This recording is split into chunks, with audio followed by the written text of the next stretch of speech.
All right, welcome to my second Alice Cooper record review. The first one I did was a couple months ago, and that was on Dada. But since then, I finished the discography and figured, well, why not talk about it? So the first one, "Pretties for You," debuted in 1969. I was negative 32, and right off the bat, I really wish they would have put a black outline on Alice Cooper, "Pretties for You," and the straight record labels, because the last color you want to put on a fadish pink is yellow. Now, for the portrait painting itself on the cover, it's from, I remember from the Super Duper documentary that it was a painting Frank Zappa had in his house, and it's got some meaning to it, like innocence before guilty. I don't know, some shit like that. But and to go back with the Frank Zappa straight records, his band of misfits.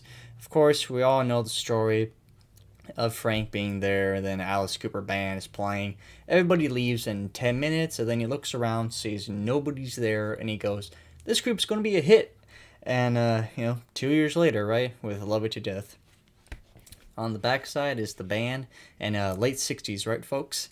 The standing in front of these metallic gizmos, I really don't know what they're doing here in terms of, the architecture. But Alice, he kind of reminds me of some Robin Hood figure, really.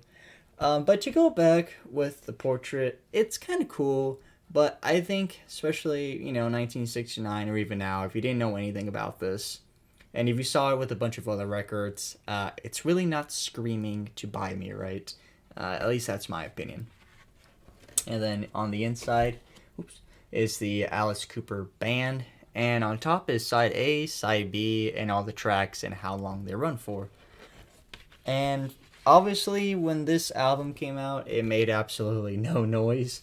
Whatever noise it did made was criticism, even to this day.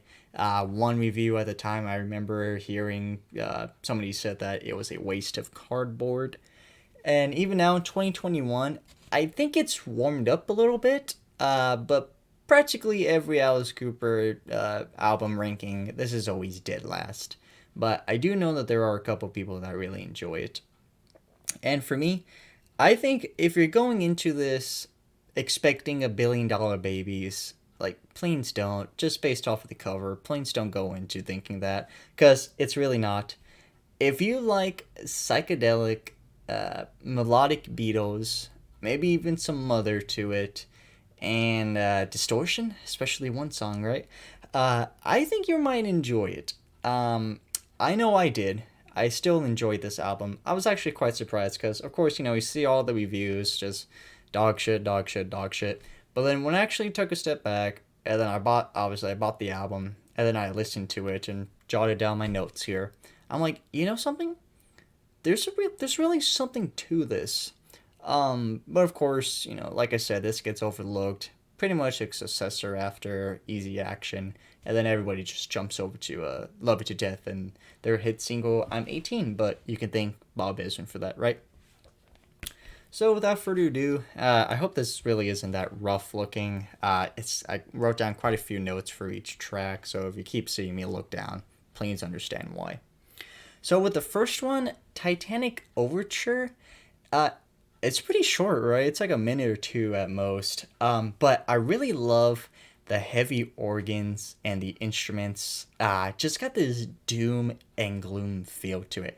It was kind of fun. Like the first time I listened to this one, I pictured a haunted theme park for some reason. I don't know. It just reminded me of that, old, like a baseball organ, playing and whatnot. But I think if you were to picture any sort of scene in a Titanic movie or a show where it's sinking and the passengers are, fleeing and in doom and whatnot, this really captures that mood. Like I said, this doom, gloom, dark, inevitable sound that this mighty, ship is sinking and everybody on board just, for the most part, is going to perish. But what I really like about this one is that it climaxes. All the instruments just gets louder and louder and louder, and then it all dissipates, and then it fades off on a little piano to kick off to the next track. So, like I said, it's pretty short. There's no vocals to it at all, but for what it is and what it's trying to represent, I think they really do a great job on it. All right, the second track is 10 Minutes Before the Worm. This one is actually pretty good. It's got this McCartney feel to it with, the melodic vocals, and they really stretch out some of the words. Like, how's he so happy, feeling sad? So it's really that, like I said, that soft, nice, quite peaceful vocal stretch to it that I enjoy. The intro, it it's like these strange bopping sounds. Of course, with Frank Zappa, it's you know Abby normal is normal motto to him. So of course you're gonna get these weird sounds that you've never heard before or after, quite frankly.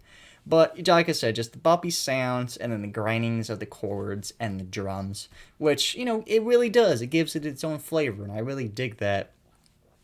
And I really like at times in the song when the band chips in. So of course, we've got the lines such as "Go die you," thinking to enjoy the view. So I really love how they just come together to finish those lines, and they really hammer in the last words of set lines. There is one part that I don't really care for too much, and that's the line, everything is standing still, still, still, still. But it's not sung that way. It's, it reminds me of a kid going through puberty and having his vocals change because it's just standing still. I don't know. For me, it's just kind of ear piercing. I really don't care for that part. But for the most part, everything else on this song I quite enjoy. All right, for the third track, Sing Low, Sweet Cheerio. This I wrote down here. This is straight out of a hippie movie, and for good reasons. I really, really enjoy this. Again, I'm trying not to be repetitive, but again, it's just the soft, melodic voice that Alice brings to this album, and I really love the changes in pitch on this from either high to low or low to high, given on the stanza and whatnot, and especially the line, the "help me." I have it right here. Help me, help, please, help me, please. Like I said, just stretching it out, making it a soft and peaceful sounding, yet it has a bit of edge to it. A cry for help, literally. Right? But just the way he's able to bring it out in this song, I quite enjoy. And of course, like I said, band pitching in vocally really adds to it. And there's a really nice solo at the end of this song to end it. You got these bumping guitars and well, that didn't really make sense. Bumping drums, and then of course the guitars and harmonica by Alice Cooper, who's credited on the inside. And we see that on various albums from time to time, given the song. I believe he plays harmonica on the new album, if I'm not mistaken. But overall, Sing Low, Sweet Cheerio, I really enjoy. All right, track 4, Today, Muller. This one has that weird classic Zappa sound to it. Like I said, just the boppy, just distortion sounds, just things that you never think of, like in the studio. Oh, combine this, combine blah blah blah. Make something weird out of it. For lines and stuff, not much to it. Just one thing I do not care for on the song, and it's the same as 10 Minutes Before the Worm, is that a high pitch sound for the line our today, today, today, but they're singing it pretty fast and split, so it's like today, today, today, today. It really doesn't do much for me at all. I think it's kind of annoying. However, the part for the Red Rover, again, I think I'm just a sucker for the melodic soft pitches to it, but I really love the Red Rover part. If I have this written under, oh yeah, this will always be Red Rover, pass under, pass over. So I really enjoy that part to it. Again, just the soft, calm feel to it.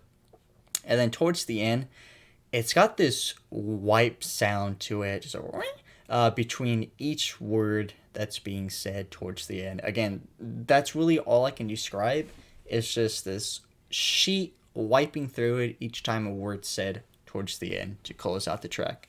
So, I like this song. Again, I don't care for the high pitch, frantic beat of some of these lyrics on some of these songs. The Judy Judy. I don't really care for that, but everything else I really do enjoy. All right, you want to talk about something I really enjoy? It's the song "Living." I really love the part "Living only one part of being," and again, it's just this long, drawn out pitch to it. It's just very soft, very just toe tapping, foot tapping and whatnot. I just really enjoy this song, and it's got some nice guitar play. Lyrics continue to be soft and stretched out, and what I did notice about this song is the guitar work. Towards the middle, towards the end. But this song, I feel, shows what is to come from the band and what they can do based on the instruments. I saw a little hint in that, whether it's Love It to Death or Killer. In fact, one of the songs on Killer, a little beat for the guitar, really reminded me of it, but we'll get to that later. But for the most off, Living, yeah, I really enjoyed this one. Some of the lyrics I really, I think hammers to a lot of people. Like I said, living is only one part of being. Believing is to know just what you're feeling. Thinking is your own world of living. Dreaming is the one way to feeling. So, it's got this, peace be with you, man type feel to it in the lyrics. But for me, it works, and I really enjoy the song. All right, for the next one is Field of Regret. Sorry, I know this is pretty rough. But for this one, there is some distortion in the voice, but it's not bad as another song that we'll be coming up to. And the voice pitch, and the instruments really give it this haunted feel to it. I don't know if it's just me, but when I listen to this one, I just got this haunted feel to it. The solo part's great. And I really love when it gets quiet, and then the distortion hits, and then the drum cymbals, and then the guitar play towards the end. It's very interesting. Like I said, you got the drums, got the cymbals, boom, and then I don't know what it is, the guitar, but the sound it makes, to be quite honest, it sounds like a chicken. I really don't know what it is, and quite frankly, I forget what it sounds like. But every time I heard it, I'm like, man, this kind of sounds like a chicken cuckling. Like I said, it's just me. But towards the end, finish it off, it really gets loud and crazy. And then at the end, it goes back to this low voice. However, it's not distorted sounding to me. And it's really just soft talk from Alice to finish it off. I believe some of the ones that I wrote down for the lyrics, this one I really enjoy. I think even now, you can really see some parallels to it. What horror must invade the mind when the approaching judge shall find sinful deeds from all mankind? That stanza really hit me for me, in terms of, what I remember from it. But all right, that was the side of, I believe that was, side A. Yeah. Sorry about that. Like I said, it was pretty rough, but that's just the way this channel is. Then side B is no longer umpire. This one's kind of interesting. So for me, I got this Tim Burton feel to it. You got the heavy drum beats at the beginning, and then the smashing cymbals, but there's this deranged, bleak sound to it. And there's more instruments that go at higher levels. But the reason why I said it's this Tim Burton feel is because it seems like something that would be in a movie or play. Like you see these characters on stage or on screen, and then they're singing about what type of situation they're in. So maybe like a Disney movie, but just based off of the sound of the atmosphere. I picked Tim Burton, some sort of claymation, stop motion movie. I don't know. That's just what I thought. There's more. I don't want to call it filler, but that's what it's called in speech. The ahs or ums or So we got more of that, but for me, it sounds a lot better than some of the other ones that you hear. There's more of the ahs, but the one thing, like I said, that I didn't care for the 2 day or the still, is towards the end where it goes, "Do-do-do-do-do-do-do." You know, it's a little better than the other two that I've talked about, but I don't care for that high pitch sort of, oh hey, we're closing this out, make it seem like you're tripping and you're about to fall on the floor, if that makes sense. So I didn't really care for that part, but for the most part I think it's a pretty alright song. It's not my favorite, but it's fine. Now, Levity Ball. Okay, I'm just gonna get this out of the way. Ship production. We all know we're not breaking any new ground here to say that the production is crap. So that's the bad side. The good side, I'm gonna be quite honest with you. I think the crap quality gives it some flavor. I don't know. I don't know if I'm just trying to be optimistic or whatnot. But when I heard this, I'm like, hey, you know something?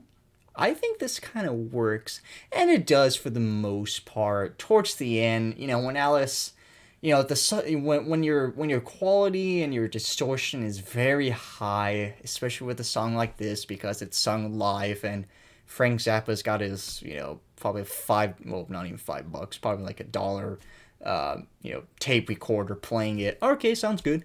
Yeah, if you're going to sing soft, really don't. So it's pretty hard to hear what he's trying to say. But the reason why I think this adds flavor is obviously you don't really hear anything like this in terms of this shit quality, and that's probably a good thing. But the one thing it reminded me of was from the Eyes of Alice Cooper, the song "House is Haunted." That is a great edit quality to it, to where for that song, it fits the bill perfectly, and to which it sounds like it's being played on some old phonograph, which you would expect in a haunted house. So I got this kind of feel to it with Levity Ball, even though that's obviously not what they were going for. But again, like I said, crap production, but obviously it would have sounded better if it was clean. But for the intro, I really love the change in tempo and the range and even the pitch for the drums. So it'll be quiet and then so I really did enjoy that change in the pitch, just in and out of focus. And then there's a break in the stanza with the guitars and the drum picking up and more harmonica, which I really enjoy. I kind of wish maybe Alice could have done more of that in some albums, but of course, if it didn't fit the bill, then it wouldn't be necessary. But again, he plays great on harmonica, and the band does too. And of course, when combining it all together, it's got this sort of chaos, everything spinning around your head type of feel to it. And then it goes quiet, and then you think that's the end, but then it picks back up with the vocals, and then it's soft. Like I said, can't really hear it, but then it goes back to medium, into which you kind of hear it. I really did enjoy that sort of fake ending to it, but for the most part, like I said, with this this track, the quality, of course, is pretty bad, but for me, I enjoy it. I enjoy the aesthetic taste to it, but I would have much preferred it had been better quality. All right. So for the next track, BB on Mars.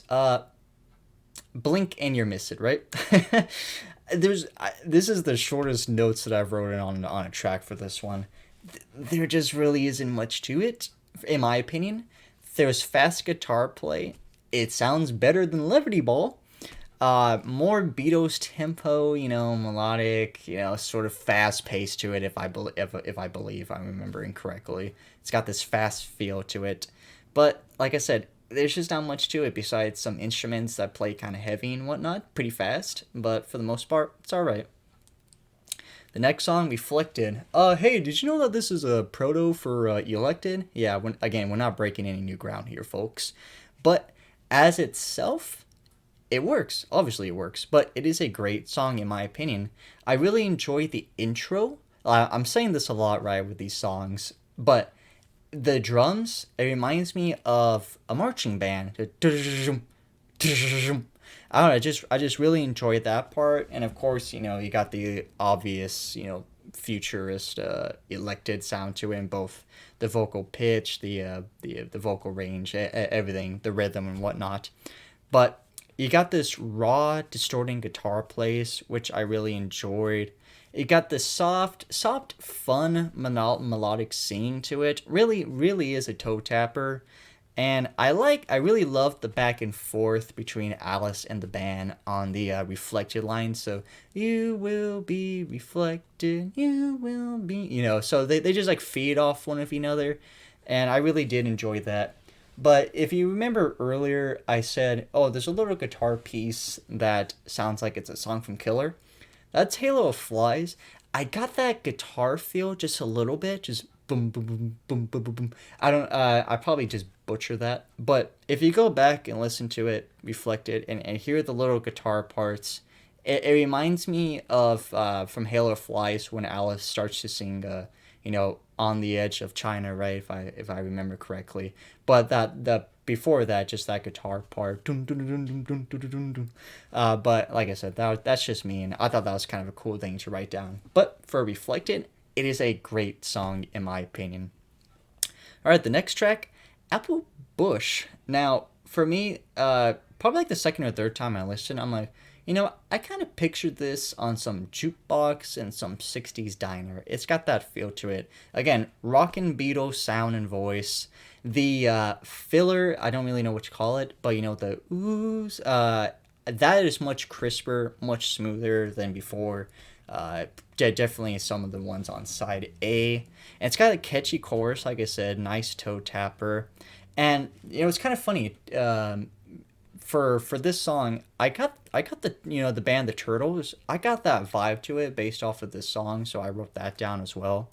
And again, it's a night again another song with a nice usage of harmonics. I think this is the most off of any album that Alice does with the harmonica.